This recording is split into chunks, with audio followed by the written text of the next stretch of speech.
Greetings and welcome to TWEC's Daily Devotions. I'm talking today on becoming a God-centered spouse. Our text is taken from 2 Corinthians chapter 7 and verse 1. Let us purify ourselves from everything that contaminates body and spirit, perfecting holiness out of reverence for God.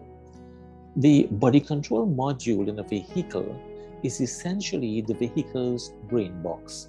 And once it goes bad, everything starts to malfunction. According to module experts, a mechanic can change different sensors in the vehicle, but the symptoms of a malfunction will still be there. And I know today somebody might be saying, wait a minute, that could very well be the problem with my vehicle. Well, check it out. Now, many times we do the same thing when it comes to our marriages.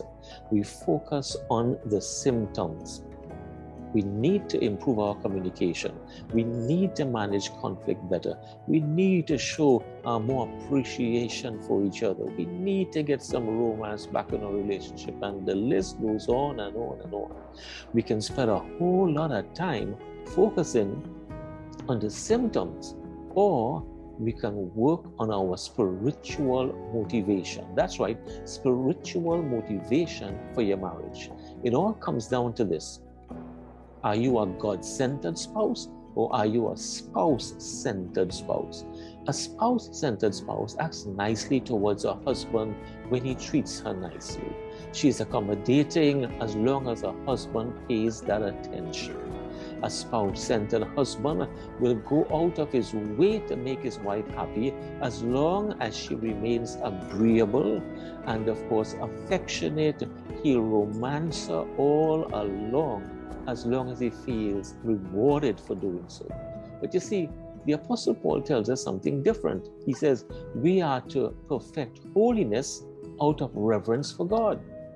Since God is always worthy of reverence, we are always called to holiness. We are called to love.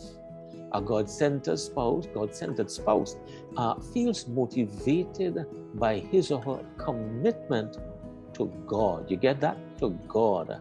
And whatever our spouse's response might be, we are committed to God. Spouse-centered Christians try to make excuses to stop loving their spouses because of their sins, because of their lies, because of their attitude, their evil ways, etc. But the point is, I am not called to love my wife because she is holier than other wives.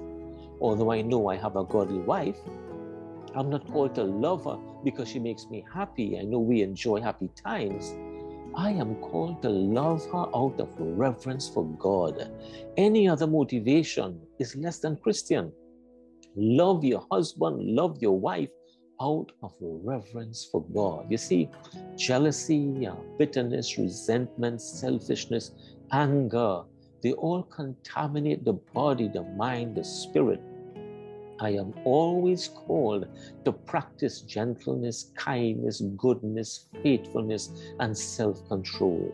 Someone else's sin, even if it's the sin of my spouse against me, never gives me license to respond with sin.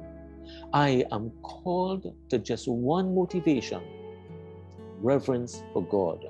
In one sense, my spouse says something that might be negative or does something I don't like, that's irrelevant to the case.